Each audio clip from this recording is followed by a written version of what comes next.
بسم اللہ الرحمن الرحیم. خرم شہزاد صاحب, adviser to finance minister, mister Qasim Awan, mister Shafiq Akbar صاحب, منور صدیقی صاحب, اور میرے ریٹیل کے کولیگس, ہماری ریٹیل کمیونٹی کے بہت ہی امپورٹنٹ اسٹیک ہولڈرز, ہمارے امپلائیز, اور اس کے علاوہ ریٹیل کے ساتھ الائنڈ جتنے بھی سیکٹر ہیں ان کے لوگوں, خواتین و حضرات, آپ سب کو میں سلام پیش کرتا ہوں. السلام علیکم. میرے ذمے جو کام لگایا گیا ہے وہ ذرا مشکل ہے کہ اس ریٹیل کے موجودہ حالات میں ہم نے آگے کا جو لائحہ عمل بنانا ہے اس کے اوپر میں نے بات کرنی ہے.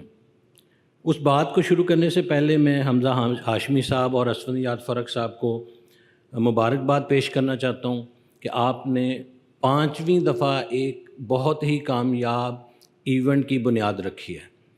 آج آپ نے ثابت کیا ہے, میرے کچھ دوست اس بات کو سمجھتے ہیں کہ آپ دونوں ہی ماشاءاللہ سے 100% ہیں.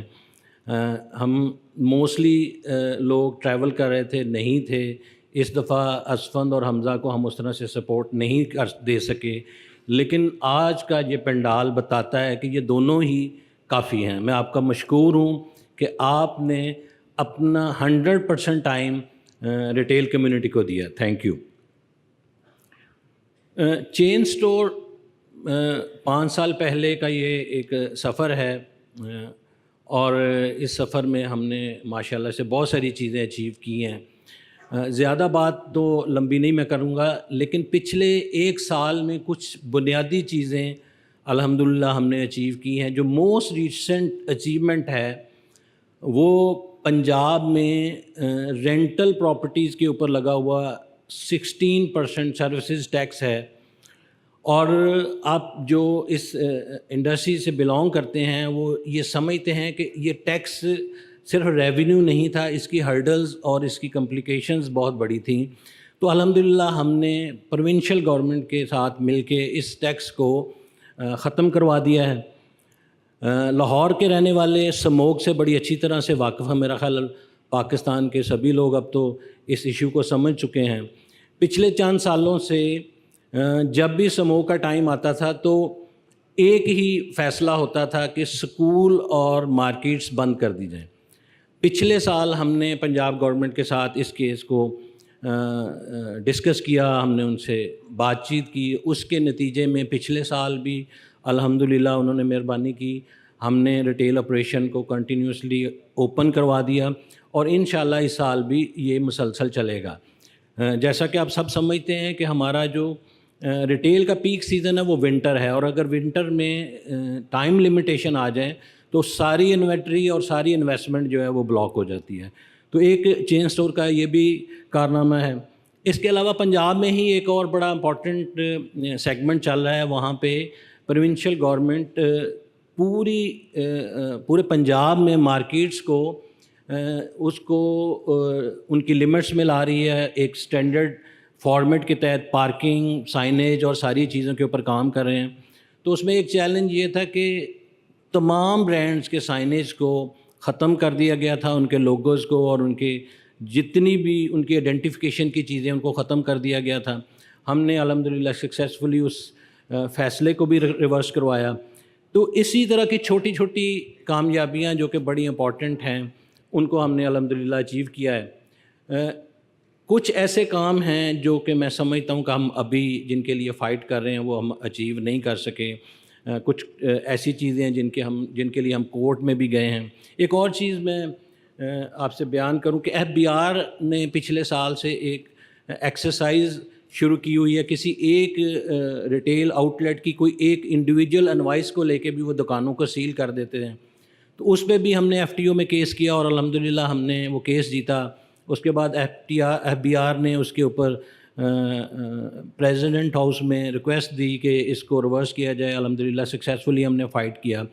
تو اب بلا وجہ جو ہراسمنٹ کا ایلیمنٹ تھا اس کے اوپر ہم نے ایک چیک لگا دیا ہے کہ وہ سرٹن کرائٹیریا آپٹ کر کے ہی کسی دکان کو یا کسی آؤٹ لیٹ کو بند کر سکتے ہیں. میں سمجھتا ہوں کہ وہ پالیسی ٹیکس چوری کے لیے تو اچھی تھی، لیکن آفیشلز اس کو ٹیکس کلیکشن کے لیے استعمال کر رہے تھے. تو یہ مختصر سی اچیومنٹ ہے. چین سٹور کا جو بنیادی مقصد تھا وہ یہ تھا کہ ہم اس ملک کی اکانومی میں ایک وائٹل رول پلے کریں، کیونکہ آپ کو پتہ ہے کہ ریٹیل بہت بڑا سیگمنٹ ہے، لیکن انفارچونیٹلی ریٹیل سیگمنٹ میں ہمیں یہ چیلنج ہے کہ ہم ایک سٹگما کے ساتھ کام کر رہے ہیں. وہ سٹگما یہ ہے کہ موسٹلی پرسیپشن یہ ہے کہ یہ ٹیکس نہیں دیتے، یہ ٹیکس چور ہیں. اب وائڈ کمیونٹی ابھی بھی اس سسٹم میں نہیں ہے، وہ ابھی بھی انٹیگریٹڈ نہیں ہیں، ان کی کمپلائنسز ٹھیک نہیں ہیں. تو وہ جو چیلنج ہے کسی بھی جگہ پہ جا کے اپنے آپ کو ریپرزینٹ کرنے کا، وہ آج بھی ایگزسٹ کرتا ہے، کیونکہ اس ہاؤس میں تقریباً 200 برانڈز یا کمپنیز کی نمائندگی ہے، لیکن پاکستان میں آپ کو پتہ ہے لاکھوں کمپنیز ہیں، لاکھوں ریٹیل آؤٹ لیٹس ہیں. تو یہ جو چھوٹا پارٹ ہے یہ اس بڑے پارٹ کے اس ایک مسئلے کی وجہ سے ہمیشہ پریشر میں رہتا ہے. ہم نے انٹیگریشن جب شروع کی تو 2018 میں اس وقت پاکستان کا جو ٹوٹل ریونیو تھا وہ 3.8 ٹریلین تھا. ہم یہ سوچتے تھے کہ اگر ہم انٹیگریٹ ہو جائیں گے اور پاکستان کا ریونیو ڈبل ہو جائے یا 3 گنا ہو جائے تو پاکستان ایک سموتھ ٹریک پہ چل پڑے گا. لیکن انفارچونیٹلی ہم یہ دیکھتے ہیں کہ 2024-25 میں 11.7 ٹریلین ریونیو کے باوجود ہم 2018 سے ڈبل ڈیفیسٹ میں ہیں. 2018 میں ہمارا ڈیفیسٹ 3.4 ٹریلین تھا اور اب 6.14 ٹریلین، آلموسٹ ریونیو 3 گنا بڑھا ہے اور ڈیفیسٹ ڈبل ہو گیا ہے. اس کا مطلب یہ ہے کہ یہ چیلنج نہ ختم ہونے والا چیلنج ہے. اب اس کے اوپر میرے جتنے دوست بیٹھے ہیں وہ اس سال پروفٹیبلٹی فیس کر رہے ہیں، اس پروفٹیبلٹی کرائسس فیس کر رہے ہیں، کیونکہ ان کے پاس اس دفعہ نفع نہیں ہے اور اس کا میجر پورشن ٹیکسیشن میں جا رہا ہے.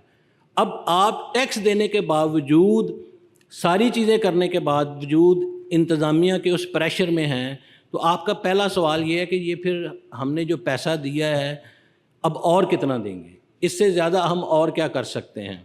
تو میرا یہ خیال ہے کہ یہ ایک ایسا چیلنج ہے کہ آپ اسٹیٹ کے کسی بھی بندے کو بلائیں گے، کسی سے بھی بات کریں گے، اس کے پاس اپنے چیلنجز ہوں گے. تو آج ہم اس ایک بنیادی نقطے سے باہر نکل کے بات کریں گے. اس چیز سے باہر جب تک ہم نہیں نکلیں گے ہم اپنے مسائل کا حل نہیں نکال سکتے.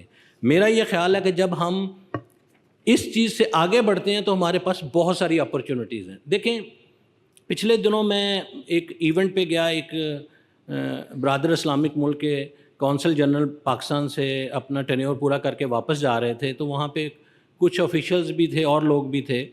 تو انہوں نے کہا جی کہ ہم نے لاہور میں ڈولمن مال کو وزٹ کیا ہے. تو ڈولمن مال کے حوالے سے انہوں نے کہا کہ مجھے اس مال کا ایمبیانس اور وہ ساری چیزوں نے بڑا انسپائر کیا، لیکن جو میری سب سے زیادہ انسپریشن جو میں نے لی ہے وہ آپ لوگوں کی ریٹیل آؤٹ لیٹ سے لی ہے. الحمدللہ 90% آکوپینسی پاکستانی برانڈز کی ملتی ہے. آپ کسی بھی آؤٹ لیٹ پہ جائیں، کسی بھی مال میں جائیں، اور وہ مالز کے اندر پاکستانی برانڈ پروڈکٹ ہو، پریزنٹیشن ہو، انٹیریئر ہو یا سروسز ہوں، بہترین کام کرتے ہیں. اب کسی بھی جو لوگ باہر ٹریول کرتے ہیں دے کین ویل امیجن کہ ہم انٹرنیشنل کمپیریزن میں کتنا اچھا پرفارم کر رہے ہیں. تو یہاں جو بیٹھی کمیونٹی ہے یہ دلیر لوگ ہیں، یہ وہ لوگ ہیں جو اس کرائسس میں لڑ رہے ہیں اور پھر بھی گرو کر رہے ہیں. میرا یہ ماننا ہے کہ ان لوگوں کو امید کے دکھانے کے لیے جو آج کا اجتماع ہے، اس میں ہم آج کی شام تک جو باتیں کریں گے، جو چیلنجز کے اوپر بات کریں گے، جو پرپوزلز لائیں گے، جو نئی انوویشنز کے اوپر بات کریں گے، یہ آپ کے اگلے سال اور اگلے فیوچر کے نقطہ نظر سے بہت اہم چیزیں ہوں گی. جو لوگ میری طرح ایج کے ساتھ چیزوں کو فیس کر رہے ہیں ان کا، اور جو لوگ ینگسٹر ہیں جو انٹر ہو رہے ہیں ان کا جو دونوں کا چیلنج ڈفرینٹ ہے. میں شاید پروڈکٹیوٹی اور ایفیشنسی کو اور طرح سے لے رہا ہوں، اور جو ینگ بچہ ہے جو ریسنٹلی ریٹیل سیکٹر میں آیا ہے اس کا چیلنج اور ہے. تو ہم نے آج میرے لیے بھی سلوشن کے اوپر بات کرنی ہے اور اس ینگ بچے کے لیے بھی سلوشن کے اوپر بات کرنی ہے. کئی برانڈ ایسے ہیں جو فیڈ آؤٹ ہو رہے ہیں, کئی برانڈ ایسے ہیں جن کی اس وقت سروائیول کی اسٹرگل چل رہی ہے. ہم نے ان کے لیے بھی آج ڈسکشن کرنی ہے. ہمارے ایک دوست بیٹھے ہوئے ہیں, وہ ہمیشہ یہ کہتے ہیں کہ اب ہمیں کوشش یہ کرنی چاہیے کہ جو سالوں کی محنت سے برانڈ بنتے ہیں وہ ٹرانسفارم ہو جائیں, وہ ٹرانزیکشن اچیو کر لیں, سکسیشن پلان ان کے ہو جائیں. اگر کسی کا سکسیزفل برانڈ ہے تو اگر وہ بیچ کے اپنی لائف کو, ریٹائرمنٹ کو اچھے طریقے سے گزارنا چاہتا ہے تو ہم کوئی ایسا میکنزم ڈیولپ کر دیں کہ برانڈ بند ہونے کی بجائے بک جائے. اور اگر کوئی یہ سمجھتا ہے کہ وہ تھک گیا اور اس سے اب یہ نہیں چل سکتا, اس نے کسی ینگ انٹرپرینور کو دینا ہے یا کسی سکسیزفل بزنس کے ہینڈ اوور کرنا ہے, تو کوئی ایسا میکنزم بن جائے کہ وہ اس میں چلے جائیں.